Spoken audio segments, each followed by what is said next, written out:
action. Hi, welcome to Rediscover Your Spirit. This is Douglas. I'm Anastasia. And I wanted to talk today about something in the writings of the steps to become a walker. And we talked about finding an isolated place, whether it's out in nature or in your home, where you can be alone and talk to God. And you say, tell him your story, tell him all about your life and where you are, what frustrations even you may have with God himself. But I wanted to know, since we've all been taught God knows everything, he sees everything, so why do we have to go and tell him our story when he should already know? Well, he does already know. Okay. Okay. Well, I think the reason, well, first of all, you have to say something to him, right? Mm-hmm. If I say go and talk to God directly, you're going to have to say something, right? So I'm sure you're not going to talk to him about the weather. Well, nowadays you might be concerned about climate change. Yeah. Yeah. So that's possible. But the whole point of going to God is to have a personal relationship with God. Okay?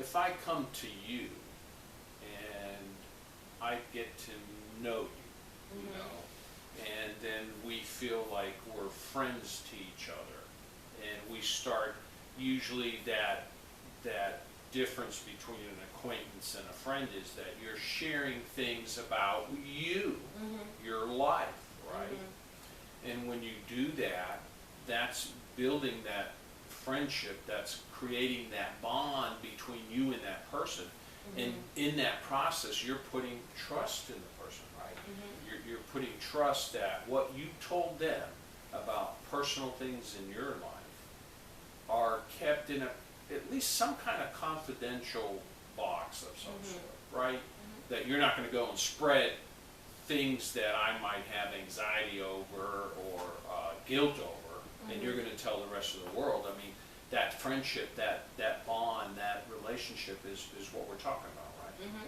So you wouldn't go to them and just say, oh, you know everything about me. Right. Right? You wouldn't do that. You'd tell something about you. Well, that's the human part of you. The human part of you goes to God, and when it develops a relationship with somebody, that's how it does it, Mm-hmm. right? It starts talking to that other entity, that other person, that other spirit, whatever, and it's sharing very personal, confidential information about you. Mm-hmm. That's why you do it, because that's how humans develop a relationship. Mm-hmm. Okay? So the human part of you, and this is an interesting kind of aspect of the relationship, is the human part of you and the spiritual part of you, you don't want to clash. You don't want to fight each other's nature. Mm-hmm. And the only person that is going to, the only part of you that is going to fight is the human part. The spiritual parts are not going to fight about anything. Mm-hmm. Okay? But this human part of you will. Get off my back. I'll do what I want to do. Get So lost. the human part has to be on board Yeah. to really the have human, a good relationship. Well, it's the human part of you that allows you, me, to sit down and say, okay, I'm going to consider God. Mm-hmm. I'm going to consider a relationship, a direct personal relationship with God. How can you get to that point? The spirit can't force the human part to do that, Mm-hmm. because spirit doesn't impose on the human part of you. Mm-hmm. It allows free will, because that was granted by the ultimate spirit, God. Okay? Mm-hmm. So, to an extent, yes, the human part of you has to at least give spirit a chance, because spirit won't step in and take over for any reason. Mm-hmm. Even if the human part of you is, oh gosh, leading you down a path of just total self-destruction. Mm-hmm. Okay? The spiritual part of you is not going to impose on that, Mm-hmm. because it respects free will. Now, so the human part of you has to be the first part of you that decides to sit down, go to a place, and consider the existence of God. Mm-hmm. If the human part of you is not interested in that, doesn't believe in God, wants to stay its own, then it will.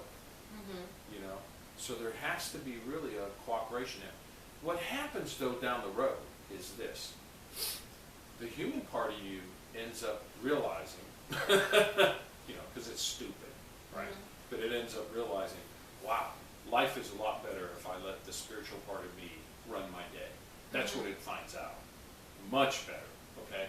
In several different ways. One way is the human part of me, because it's such a small part of me now, the spiritual part of me is really more of me, okay?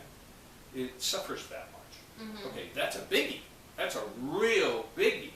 When I say suffer that much, that means the intensity of anything that would hit the human part of you that would create suffering, the intensity of it is that much, not this much. And the duration of it, like it could bother you for weeks or months or years.